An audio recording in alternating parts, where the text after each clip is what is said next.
Bismillahirrahmanirrahim. Assalamualaikum warahmatullahi wabarakatuh.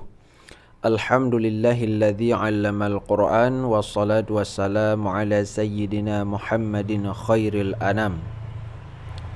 Baik, langsung saja biar menghematkan waktu. Pada video kali ini kita akan membahas tentang masalah ismam, ya.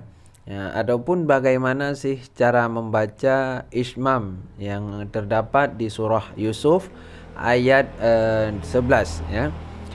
Kadang ada bermacam-macam cara orang membaca ismam. Jadi cara membaca ismam itu ada dua pendapat. Nanti kita akan membaca bagaimana cara membaca pendapat pertama dan bagaimana cara membaca pendapat kedua.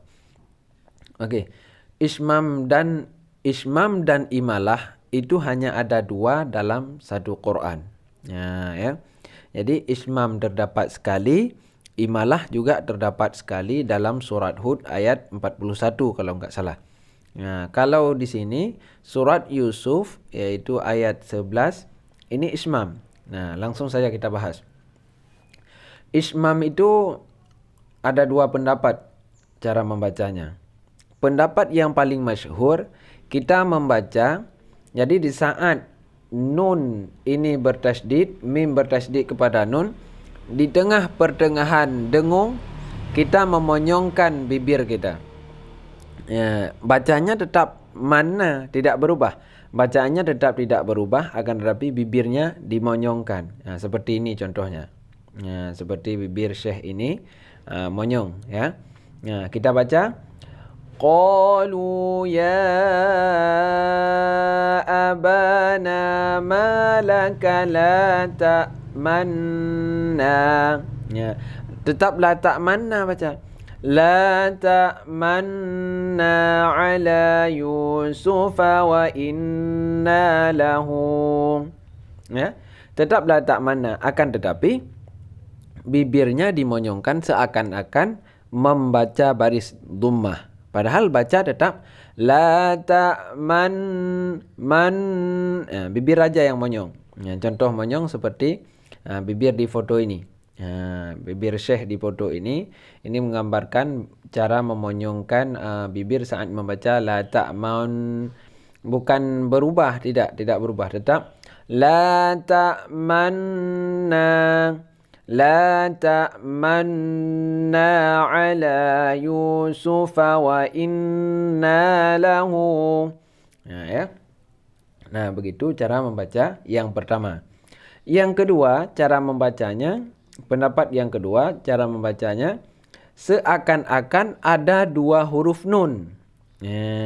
Tidak berdengung. Jadi cara membaca yang kedua, la ta'manuna, la ta'manuna. Bibirnya ya sudah jadi monyong karena kita menghidupkan nun satu lagi.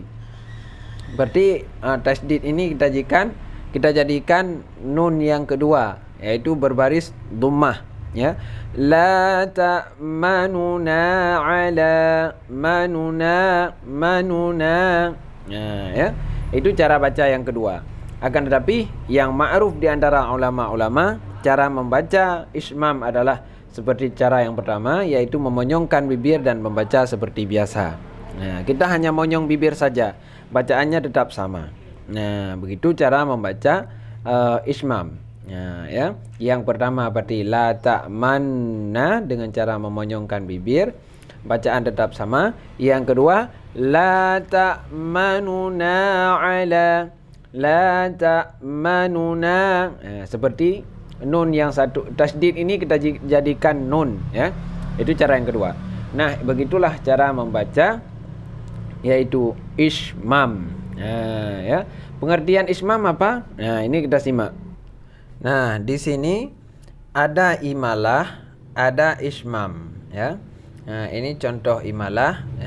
Contoh imalah bismillahirrahmanirrahim wa mursaha. Ini contoh imalah. Ini contoh ismam. Ya.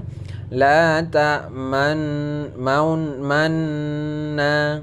Ya, ini contoh ismam. Pengertian imalah mudah. Nah, di surat Hud ayat 41 ya.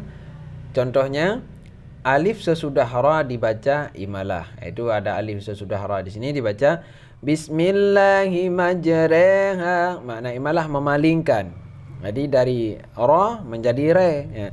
Bismillahirrahmanirrahim wa mursaha. Nah, kalau yang ismam pengertiannya nun tasdid dibaca ismam ya, nun tasdid ini dibaca ismam. Makna ismam yaitu ketika dalam pertengahan membaca gunnah yang 2 harkat, kedua bibir dimajukan sebagai isyarah harkat dhammah. Ya. La ta'manna